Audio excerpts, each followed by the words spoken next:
Saludos mis queridos hermanos, aquí el hermano Rafael Vega. Otra vez quiero preparar este temita porque en Facebook tengo un hermano de la misma fe, pero que tenemos diferentes opiniones acerca de la Trinidad.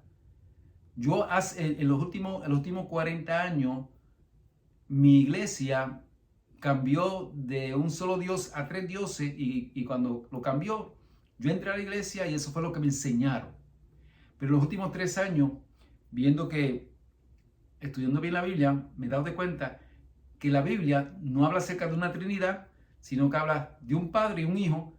Entonces yo voy a mencionar una porción del Antiguo Testamento. Tengo varias, pero no quiero desarrollarlo completamente y voy a tratar solamente una sesión para explicarla y después me voy a detener para que el hermano Esteban Antonio da una sesión para explicarla y después me voy a detener para que el hermano Esteban Antonio Daniel Ursa desarrollarlo completamente y voy a tratar solamente una sesión para explicarla y después me voy a detener para que el hermano Esteban Antonio Daniel Ursa pueda opinar sobre esa parte. Después que él opina sobre esa parte, que no se puede pasar más de 20 minutos tampoco, el lazo que yo me tenga. Si quiere hacer alguna pregunta, la puede hacer. Después yo prosigo en el otro video acerca de otros textos del Antiguo Testamento, porque quiero llegar claro, quiero mostrar que en la Biblia, el Antiguo Testamento, se menciona de un padre a un hijo. Pero antes de eso, hay por lo menos 3 versículos en la Biblia, ¿verdad? El primero que se encuentra en Jeremías 17:5. Y allí en Jeremías 17:5 dice: maldito el hombre que confía en el hombre. O sea, nosotros, ¿verdad? Como creyente, 17:5 dice: así dice Jehová. Voy a leer. Maldito el varón que confía en el hombre y pone carne por su corazón y su corazón se aparta de Jehová. Y el 7 dice: bendito el varón que se fía en Jehová y cuya confianza es Jehová. Nosotros como creyentes debemos confiar en la palabra de Dios. Nosotros como creyentes debemos confiar en la palabra de Dios.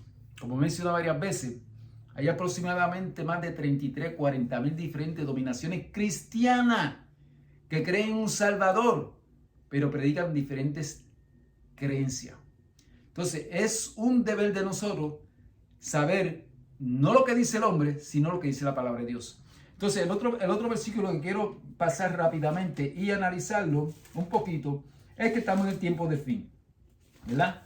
Entonces en el libro de Apocalipsis que también quiero preparar unos temitas acerca del libro de Apocalipsis, ¿verdad?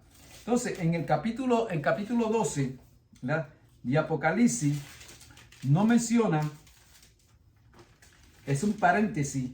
El capítulo 12 es un paréntesis que nos da, es como el sueño de Nabucodonosor, que allí a Nabucodonosor se le dio una estatua que se divide en 4 y muestra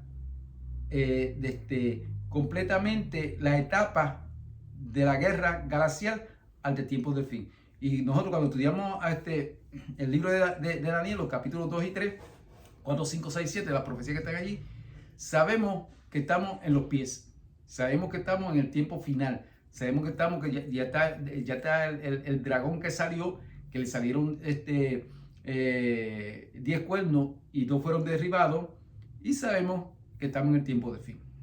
Entonces, en Apocalipsis 12 nos cuenta también la historia, pero nos cuenta la historia que la guerra empezó en el cielo. ¿Viene? Y en el cielo a Satanás se le encontró que estaba mal y fue arrojado a la tierra. Después nos cuenta la historia de que Satanás se fue a hacerle guerra aquí a nuestro primero padre y lo venció, ¿verdad? Después se cuenta la historia que él sabía la promesa de Génesis 3:15 de que Dios iba a mandar un Salvador y el diablo lo estuvo esperando, ¿verdad? Cuando apareció el Salvador trató de matarlo. ¿Entiendes? Se cuenta la historia bíblicamente que Herodes, motivado por Satanás, trató de matar a Jesús. en su nacimiento y como se le escapó, mandó a buscar, matar todos los niños de 2 años para abajo. Vemos que después el diablo se fue a hacerle guerra a la iglesia. Si usted se lee, no voy a leer el Apocalipsis, porque eso no es lo que quiero hacer. Se fue a hacer guerra a la iglesia y trató de destruir la iglesia y no la pudo destruir, sino que la sangre de los mártires, la iglesia iba creciendo. Entonces decidió, no voy a destruir la iglesia, me voy a meter dentro de la iglesia. Entonces estamos en la edad oscura, cuando entra el papado y empieza a cambiar todo lo que tiene que ver con la palabra de Dios. Y entonces vinieron los reformadores y la iglesia trató de acallarlos, quemarlos, ¿entienden? Pero no pudo. Entonces aparece en 1844, aparece que todo el mundo pensaba que venía Cristo por segunda vez, después aparecieron y al final, en el capítulo 12, el versículo 17 dice, y al final, en el capítulo 12, el versículo 17 dice que Satanás al final dice, entonces el dragón, ¿verdad? Entonces el dragón se enfureció contra la mujer, la iglesia. Cuando habla de mujer se refiere a la iglesia, ¿verdad? Entonces dice, y se fue a hacer guerra contra ella, el remanente de la simiente de ella. O sea, recuerda que hay demasiadas iglesias, ¿entiendes? Pero hay un remanente, ¿verdad? Un remanente, ¿verdad? Que dice, ese remanente dice, los cuales guardan los mandamientos de Dios y tienen el testimonio de Jesucristo. Entonces, en este tiempo, cualquier iglesia que tiene errores bíblicos, que creen doctrina no bíblica, el Dios las deja tranquila.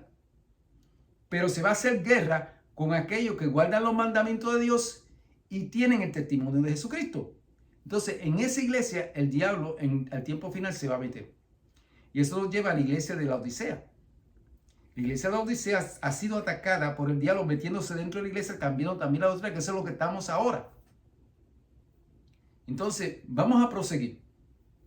Entonces, la doctrina de la Trinidad, vamos a hablar un poco de historia sobre la iglesia adventista del séptimo día. Nosotros salimos de un chasco que muchos cristianos de diferentes denominaciones para aquel tiempo, que pensaban que la profecía de 2300 días se cumplía en ese año y con la venida de Jesús. O sea, había un predicador, Guillermo Viles, que se hizo bien famoso para aquel tiempo, de 1833. Él se puso a estudiar la Biblia, especialmente las profecías de Daniel y Apocalipsis. Y llegó a la conclusión de la profecía que se encuentra en Daniel 8. Y el santuario será purificado. Y buscando fecha de cómo se iba a cumplir esos 2300 días, se le da 70 años al pueblo judío, que esos 70 años correspondía a 490 años. Se da puntualmente, ¿verdad? Cuando comenzaba la profecía. Y se dio cuando se dé la orden, y estoy rapidito porque eso es lo que no vamos a hablar ahora, pero rapidito porque no quiero perder mucho tiempo en esto. Se dio la orden de restaurar los muros de Jerusalén, porque ellos estaban en Babilonia, y ellos tenían que regresar de Babilonia otra vez a Jerusalén, y se dio la orden. El rey Artajerjes le dio la orden para que el pueblo judío regresara y construyera los muros. Si no me equivoco, fue en el año 457. Entonces, de esas 70 semanas se iba a sacar una semana, la última semana, que venía el Mesías. Y a la mitad de la semana, a ese Mesías se le iba a quitar la vida. Entonces Jesús vino aquí en el cumplimiento, que al año 27 se cumplieron exactamente 7 años que le faltaban a los 483, si no me equivoco, apareció Jesús. Entonces Jesús iba a estar a mitad de semana, 3 años y medio, predicando, pero se le iba a quitar la vida. Entonces eso sucedió y después de los 3 años y medio, iban a pasar 3 años y medio, que los discípulos iban a empezar a predicar el mensaje de Jesús. Pero después los discípulos en el año 34 mataron a Esteban. Y entonces los cristianos huyeron de Jerusalén. Entonces de ahí faltaban 1810 años que llegaba hasta el 1844. Y no quiero entrar mucho en detalle, ¿entiendes? En eso, porque si no se me va el tiempo. Entonces, de ahí en el 1844 no se formó una religión. Salieron de diferentes metodistas, bautistas, presbiterianos, los protestantes que estaban ahí, hasta católicos salieron y se reunieron, estaban esperando la segunda venida de Jesús en 1844. En 1844 pasó y no pasó nada. Ese se llama el chasco de 1844. Pero hubieron grupos que empezaron a estudiar la Biblia y de ese grupo estaba el grupo Los Adventistas del Séptimo Día, que hasta el día de hoy se ha mantenido y ha crecido ese grupo, porque ahora hay aproximadamente más de 20 millones de adventistas en el mundo. Entonces, lo interesante que al principio, y le quiero decir esto a Esteban, que al principio no todos pensaban iguales. Todos tenían diferentes clases de creencias. Creían en el estado de los muertos, creían en el domingo, creían que se podía comer de todo, creían en la Trinidad, ¿entiendes? Entonces se reunieron y llegaron a la conclusión en el 1886, sacaron los fundamentos. Al principio fueron 23 fundamentos, porque después se añadieron unos cuantos más. Y el primer fundamento decía que solamente había un solo Dios, el Padre. Y ese Padre era el único Dios que tenía un Hijo, Jesucristo, de su misma naturaleza. Pero hubo un cambio, ¿verdad? En el 1980 ya finalmente había un anuario que todos los años se publicaba esos fundamentos que quería la iglesia completa en general, porque estaba el anuario y salía los primeros 26. El primer mandamiento era: creíamos un solo Dios. Era la única iglesia, ¿ok? Porque todas las demás iglesias creían en la Trinidad. La única iglesia que no creía en la Trinidad era la iglesia adventista del Séptimo Día. Hasta de 1888 se escribió el anuario, hasta 1915, el año específico que murió Elena de White. De ese año hacia adelante no volvieron otra vez los líderes de la iglesia a publicar los 28 fundamentos, que decía que había un solo Dios. Pero en el transcurso del tiempo el diablo dijo que se fue a hacer guerra con los que guardan los mandamientos de Dios y la fe de Jesús. Entonces el diablo introdujo dentro de la iglesia jesuitas que se hicieron líderes, entraron como buenos, estudiaron en la iglesia, empezaron a cambiarnos nuestra forma de oración, pero fue lenta. Por primera vez en 1932, en la escuela sabático, se mencionó la palabra Trinidad. Y pioneros que todavía estaban vivos protestaron sobre eso. Y lo dejaron ahí. Y no quiero hablar mucho sobre eso, pero en 1980 se hizo un cambio de un solo Dios a 3 dioses. Y por eso, y después el cambio no se hizo en una reunión de congreso que toda la iglesia votaba. No, lo hizo el presidente, el papá del que el presidente es ahora. ¿Ok?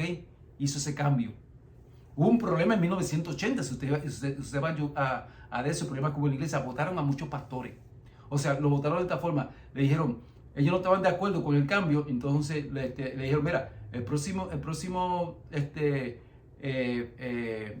porque los pastores lo cogen como pastores por 5 años para pastorear en el distrito que ellos están, o en el estado que están, o en el país que están, y después le dicen, mira, busca en otro sitio, manda tu resumen para que vayas a ser pastor en otro sitio. Y muchos pastores perdieron el trabajo, ¿verdad? Fue un proceso silencioso, que nos cambiaron de un solo Dios a una doctrina católica de una Trinidad. Un solo Dios a una doctrina católica de una Trinidad. Y eso sucede en 1980, ¿verdad? Entonces, como el hermano 80, ¿verdad? Entonces, como el hermano, repito aquí, Esteban Antonio Ursa, tiene un conocimiento sobre este tema, yo voy a compartir textos bíblicos del Antiguo Testamento. Primero nos relata que son 2 seres divinos. Cuando ustedes vean la Biblia, ven 2 seres divinos, ¿verdad? Y no hay evidencia que hay una tercera persona divina. Después puede dar su punto de vista sobre estos textos sin salirnos del tema. Yo llevo tiempo, hace 3 años, estudiando sobre la deidad. en la palabra de Dios. Ya yo no le creo, como dice Jeremías 17:5, maldito el hombre que confía en el hombre.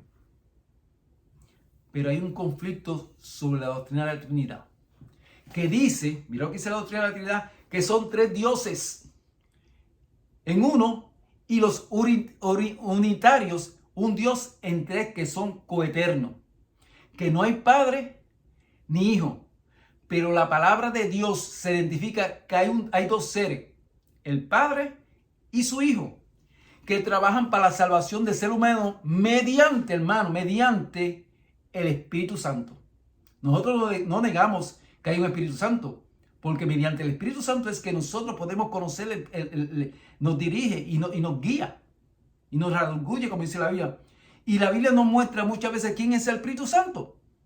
Y en este estudio vamos a dejar que sea la Biblia que nos revele quién es el Espíritu Santo, ¿verdad? No lo que dicen los teólogos. Y algo interesante es que los judíos tenían un conocimiento que Dios tenía un hijo. Interesante eso, ¿verdad? Y a través del Antiguo Testamento y el Nuevo Testamento vemos a 2 seres trabajando para nuestra salvación mediante su Espíritu. Pero en este estudio vamos a ver cómo podemos ver al Padre y al Hijo, ¿ok? En el Viejo Testamento. Vamos a ver el Viejo Testamento porque después yo voy a hacer un tema acerca del Antiguo Testamento, ¿verdad? Del Nuevo Testamento. Más preciso, ver al Hijo de Dios en el Viejo Testamento. Manifestado como tal, como el Hijo de Dios, como una persona diferente al Padre. Ustedes saben que hay algo que tiene en común el trinitario y el unitario. El trinitario, por su parte, considera a un Dios compuesto por 3 personas: el Padre, el Hijo y el Espíritu Santo. El unitario considera un Dios manifestado en 3 maneras.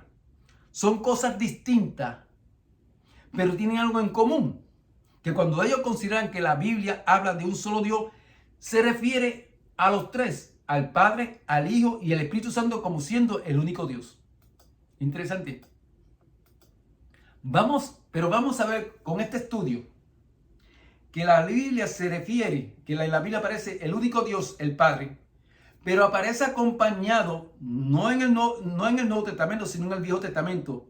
¿Por qué esto es importante? Porque el pueblo de Dios, de Israel, que rechazó a Cristo como el Hijo de Dios, no tenía excusa para rechazarlo. No es que había una mera revelación progresiva y que nunca se había revelado el Hijo de Dios en el Antiguo Testamento. No. Ellos tenían una revelación clara acerca del Hijo de Dios en el Antiguo Testamento. Y bien claro, Jesús fue condenado cuando Caifás le dijo: te conjuro en el nombre de Dios que me diga si eres el Hijo de Dios. Y Jesús le dijo: sí, yo soy. O sea, ellos sabían. Y basado en lo que vamos a estudiar y en los otros temas que voy a hablar acerca de esto, vamos a ver que el pueblo judío sabía. Y voy a compartir algunos textos puntuales, aunque hay muchos textos. Todo el Antiguo Testamento habla de Cristo. El sistema sacrificial habla de Cristo. Los sumos sacerdotes representan a Cristo. La historia de Abraham e Isaac representa al Padre y al Hijo. La historia de Jacob con José representan al Padre y al Hijo. Hay muchas historias y mensajes en el Antiguo Testamento que habla de esa relación entre el Padre y el Hijo. Interesante. Pero quiero compartir por este medio algunos textos, especialmente estos textos que voy a hablar ahora, que son demasiado claros. Y algunos de ellos los voy a explicar con otros textos, otros los voy a explicar o los voy a desarrollar con alguna cita del Espíritu Profecía. Pero eso es más adelante, porque no me quiero pasar mucho, ya estoy bastante, ¿verdad? Y lo que vamos a estudiar ahora solamente se encuentra en Éxodo 23, 20 y 25. Y lo voy a leer. Dice así: he aquí yo envío mi ángel delante de ti para que te guarde en el camino y te introduzca en el lugar que yo he preparado. Guárdate delante de él y oye su voz. No le seas rebelde, porque él no perdonará vuestra rebelión, porque mi nombre está en él. Pero si en él, verdad, oyere su voz, hiciera todo lo que yo te dijere, seré contigo de tus enemigos y aflijaré a los que te afligen, porque mi ángel irá delante de ti y te llevará a la tierra del amoreo, el eteo, el fereceo, el cananeo, el heveo, el jebuseo, los cuales yo haré destruir.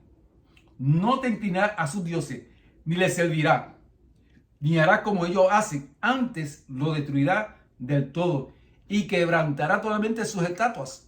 Mas a Jehová vuestro Dios serviréis, y él bendecirá tu pan y tu agua, y yo quitaré toda enfermedad de medio de ti. Hay algo interesante. Varias cosas que podemos destacar de estos versículos. Primeramente dice que este ángel que envía a Dios delante de Israel lleva su nombre. O sea, el nombre de Jehová está en este ángel. Si tuviéramos que ponerle un nombre a este ángel que está mencionado en la Biblia, sería Jehová. El ángel de Jehová. Tiene el nombre de Jehová. ¿Por qué? Porque es hijo. Tú llevas el apellido de tu papá. De hecho, en el último párrafo lo menciona. Primero dice que su nombre está en él. O sea, que se llama Jehová como su padre. Este ángel, ok, Dios habló, pero mandó su ángel, mandó a Jesús. El padre se quedó y el que estaba caminando con ellos era Jesús. No había un tercero. Dios manda, escuchen esto, a escuchar su voz. Y nos dice que no seamos rebeldes, por él no perdonará nuestras rebeliones. Hermano, otra cosa que tiene este ángel es perdona pecados, rebeliones. O sea, perdona. El único que puede perdonar tiene que ser alguien divino. En el último versículo dice que son dos personas distintas. ¿Ok? No tres. Él dice, él bendecirá tu pan y tu agua y yo quitaré toda enfermedad en medio de ti. Él está hablando de él y de mí. O sea, yo y él. Acá está hablando de dos personas. Él bendecirá y el otro quitará toda tu enfermedad. Dos personas en el Antiguo Testamento. En el momento que se fue a dar ¿qué? La ley. En el momento que Dios saca a Israel, lo saca hermano fuerte de Israel, de esclavitud, lo bautiza en el mar Rojo, lo lleva al Sinaí y allí le da los mandamientos, le dice, mira, yo voy a mandar a mi hijo, el ángel que tiene mi nombre. Quiero destacar dos cosas de este ángel. Una, que tenemos que escuchar su voz, y la otra, que tiene poder para perdonar pecado.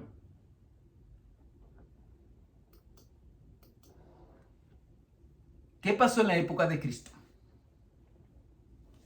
En la transfiguración, que se le aparece Moisés y Elías, se oye una voz, ¿verdad? Y eso se encuentra en Mateo 17:5.